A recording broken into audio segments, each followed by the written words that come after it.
ever a time that the tenets of this fraternity have been needed in history, it's got to be today.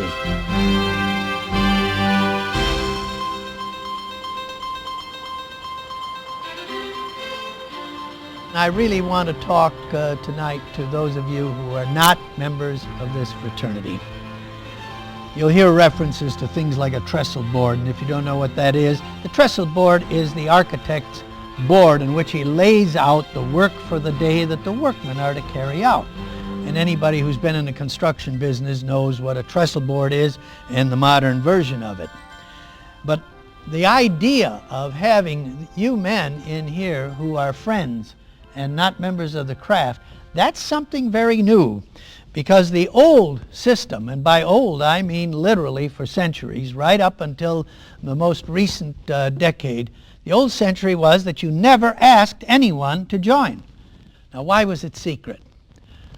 My best determination, at least from my background as a former professor, as far as I can see, the ancient base of the Masonic degree, Master Mason, was in a sense an engineering degree, so that you were either an apprentice or a journeyman or a master, and that's still true in the AFL and the trades today. We still use those designations. But you see, you didn't have the ability to chase credential. So when somebody's traveling in a foreign land and they step in and say, I'm a fellow craft or I'm a Master Mason, well, they need to get some proof before you let him take over charge of building either a particular arch over a doorway or a part of a building. And that's why they had these secret do-guards and signs and secret words, and could sit down with them and decide, had they really learned those lessons? Were they really given to them?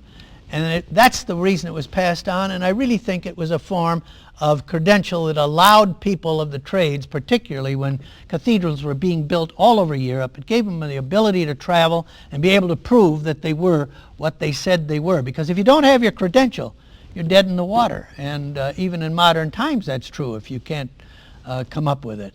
But that was the basis of it, and I think that's the reason for all of these old techniques. Now the question is, why don't we get rid of them? Because I think there is a value in history and historical repetition. There was for me. And when I first started, one of my degrees, I can't remember which one, was on February 22nd, Washington's birthday. But it was so important to me as a young history scholar that I realized I was now going through exactly the same process as was gone through by George Washington himself at one point when he was raised and eventually became a Master Mason before our American Revolution.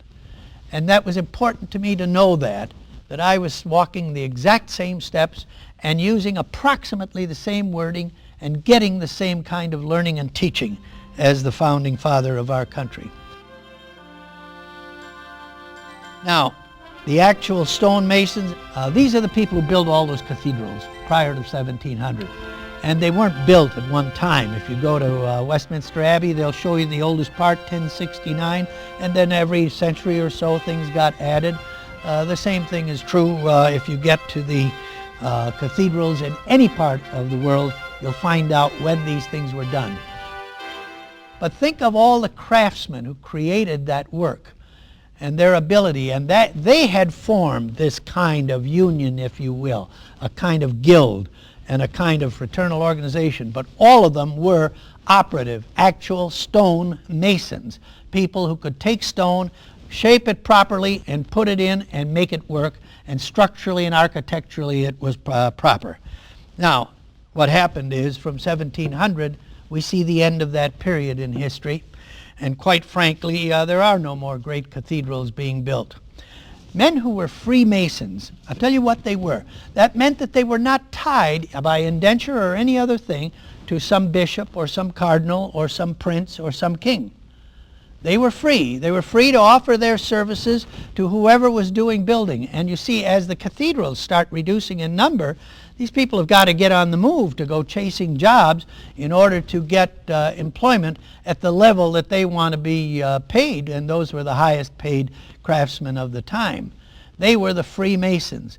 And as these lodges began to shrink, it was then that they finally decided, with a decline in the number of craftsmen, and young men were not coming in, And that's when they decided to take in and accept some men of goodwill, and particularly men of status and stature, including the royalty, the people who were in Parliament, for example, in Britain, and elsewhere on the European continent.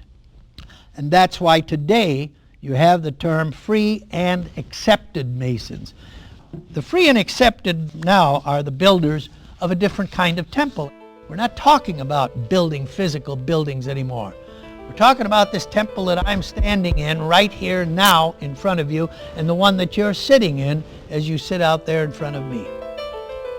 And that's not a new metaphor, that notion that this is the image of God, and it is how we use it, how we share, how we give, how we love one another. And when I think of all those children that the Shrine Hospitals help, that's an act of God, in my opinion.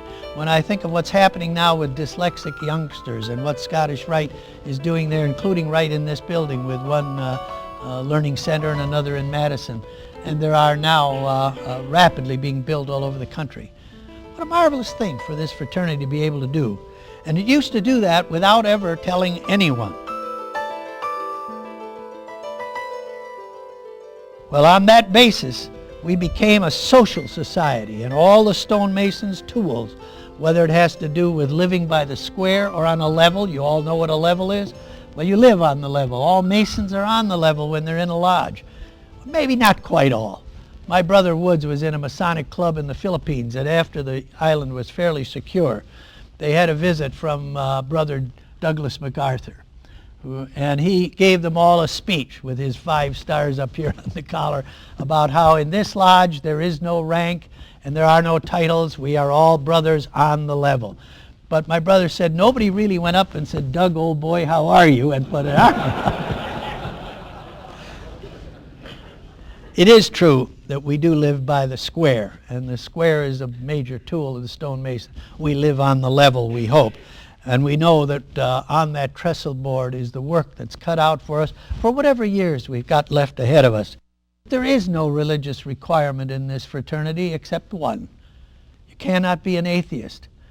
And the logic of that is that if you take an oath to whoever your God is, in whatever form you hold God and your beliefs, if you have no such belief that there's any power beyond you in the world, then your oath is no good. You can change it tomorrow.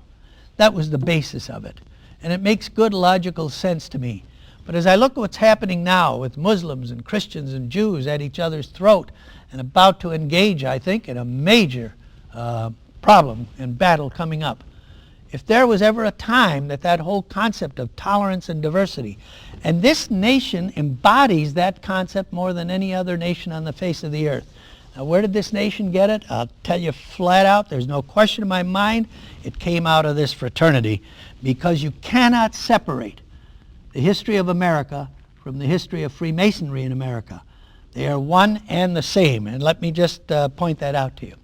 And by the way, it happens internationally. There have been 6, in my opinion, 6 great true revolutions in the 17th and 18th century. What do I mean by a great and true revolution? A revolution that was not aimed at taking power. It was a revolution aimed at giving power to the people. And there were only 6 of those. One was obviously here in America. One was in France. One was in Italy. One was in Hungary. One was in South America. And one was in Mexico. Now, who were the leaders of those 6 great revolutions that brought power to the common people? Obviously, George Washington in this one, and in France it was Danton, in Italy it was Garibaldi,